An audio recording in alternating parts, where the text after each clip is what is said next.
Ada sedikit kejanggalan pada masalah yang kini menimpa Fahimawarti yang diduga bertindak asusila terhadap santriwatinya, yakni masalah kuasa hukum. Sebagaimana diliput tribunnews.com hari Rabu tanggal 11 Januari 2023, disebutkan bahwa kuasa hukum Fahimawarti yakni Andi C. Putra mengatakan para santriwati yang datang ke RSD didampingi oleh dirinya yang juga ditunjuk sebagai kuasa hukum para santriwati. Ini kan aneh, jadi kuasa hukum terlapor sekaligus kuasa hukum saksi atau dalam hal ini adalah korban. Ini memang benar permintaan orang tua santriwati atau karena ada ancaman bahkan mungkin intimidasi? Atau jangan-jangan orang tua santriwati yang diduga sebagai korbannya Fahim itu belum mendengar berita ini sehingga tak tahu apa yang terjadi dengan anak mereka? Kita lanjut dulu baca beritanya. Polisi masih mendalami kasus dugaan asusila dan perselingkuhan yang dilakukan oleh Fahim Mawardi, pengasuh pondok pesantren di Jember, Jawa Timur. Kasus ini dilaporkan oleh istrinya Fahim Mawardi pada Kamis tanggal 5 bulan 1 2023. Diduga perbuatan asusila Fahim Mawardi dilakukan di sebuah kamar di dalam pondok pesantren Syariah Al-Jalil II. Penyidik di Perlindungan Perempuan dan Anak PPA Satreskrim Polres Jember telah memanggil 3 santriwati untuk diperiksa sebagai saksi.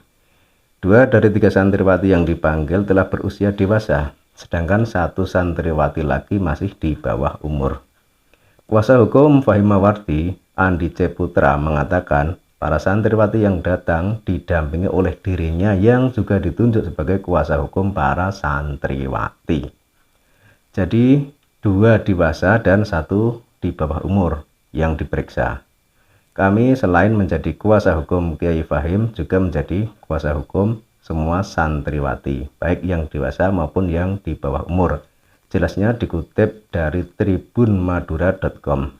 Menurut Andi, hal ini dilakukan atas permintaan para wali santriwati yang ingin anak-anaknya didampingi. Dan orang tua dari santriwati di bawah umur meminta kami untuk mendampingi.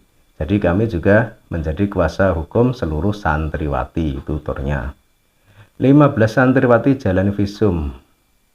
Kok ada yang aneh dan ganjil ya di sini? Katanya orang tua santriwati meminta Andi menjadi kuasa hukum mereka. Padahal ia sudah menjadi kuasa hukum Fahim Mawardi. Bagaimana kalau pendapat Anda? Benar tidak hal ini? Tepat atau tidak mekanismenya? Nah ini kan ibarat perang, si Andi ini berada di 2 kubu yang saling berseteru. Kubu pelapor dan kubu terlapor. Mohon teman-teman yang tahu soal hukum di persidangan nanti nulis masukan di kolom komentar ya. Kita lanjut dulu baca beritanya. Setelah mendapat laporan, Polres Jember melakukan proses visum pada Jumat tanggal 6 bulan 1 2023. Hingga saat ini sudah ada 15 santriwati yang telah menjalani visum di RS Dr. Subandi Jember.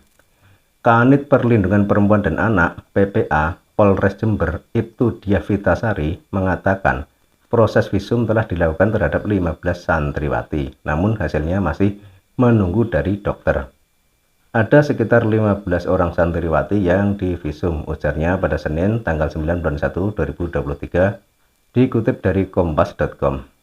Proses visum dilakukan secara bertahap, awalnya 6 santriwati, kemudian 7 santriwati, dan hingga saat ini sudah ada 15 santriwati yang divisum. Selain melakukan visum, Polres Jember juga melakukan olah TKP atau olah tempat kejadian perkara pada Jumat tanggal 6 bulan 1 2023. Diketahui TKP berada di Pondok Pesantren Syariah Al-Jalil II di Samangaran, Kecamatan Ajung, Jember. Untuk melakukan olah TKP diterjunkan tim Inafis Polres Jember. Terkait hasil dari olah TKP, Kapolres Jember AKBP Heri Purnomo belum dapat menyampaikan karena masih dalam proses penyelidikan. Masih kami dalami, nanti kami sampaikan, terangnya. Istri Fahim Mawardi, Himatul Alia, datang ke Polres Jember bersama seorang santriwati yang menjadi saksi mata perbuatan asusila suaminya. Ada santri itu mendobrak pintu suami saya dan ternyata betul ada ustadzahnya masih santrinya juga. Lalu ustazahnya itu disuruh keluar dari pintu satunya, karena di kamar tersebut ada 2 pintu. Jelas Himatul Aliyah. Masih dari tribunmadura.com, santriwati yang menjadi saksi kasus ini mengaku sering diajak masuk ke kamar Fahim, namun tidak untuk berbuat asusila. Santriwati ini berani mendobrak pintu kamar Fahim karena merasa cemburu.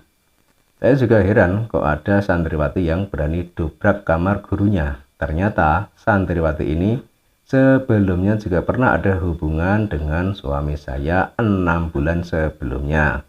Jadi ia pun juga cemburu, ungkap Himatul. Terungkap Fahim sedang menjalin hubungan asmara dengan santriwati yang berada di kamar saat pintu kamarnya didobrak. Ia menjelaskan santriwati yang ia bawa untuk menjadi saksi juga pernah keluar masuk kamar Fahim. Dia bukan korban, tapi sering keluar masuk kamar. Tapi tidak sampai dilecehkan, hanya dielus-elus kepalanya. Kadang sering diberi uang, terangnya. Menurut Himatul, perbuatan yang dilakukan Fahimah-Wardi mengarah ke perselingkuhan dan asusila karena santriwati yang masuk ke kamarnya sehari bisa 2 hingga 3 kali. Bahkan pengakuan dari semua santri katanya sering, sehari bisa 3 kali, pagi, siang, dan malam dipanggil terus. Berarti tindakan Fahim ini sudah demikian bejat ya. Kalau ada yang bilang fitnah, lawang yang ngomong itu istrinya sendiri, kok dibilang fitnah? Kalau yang ngomong itu tetangga atau orang jauh mungkin bisa dicurigai sebagai fitnah. Lah ini yang ngomong istrinya Fahim sendiri setiap hari di tempat itu, jadi tahu semuanya dong. Malah sama istrinya sendiri jarang, ngomong aja jarang, ungkap Himatul Aliyah. Wes angel. Ternyata kelakuan Fahim benar-benar mengerikan. Beberapa hari yang lalu istri Fahim malah diwawancarai media nasional yaitu TV One. Jadi berita itu memang benar, cuma mungkin untuk mendapatkan barang bukti agak butuh waktu. Kalau saksi saja sudah cukup, yakni istri Fahim dan santriwati yang gedor-gedor pintu itu.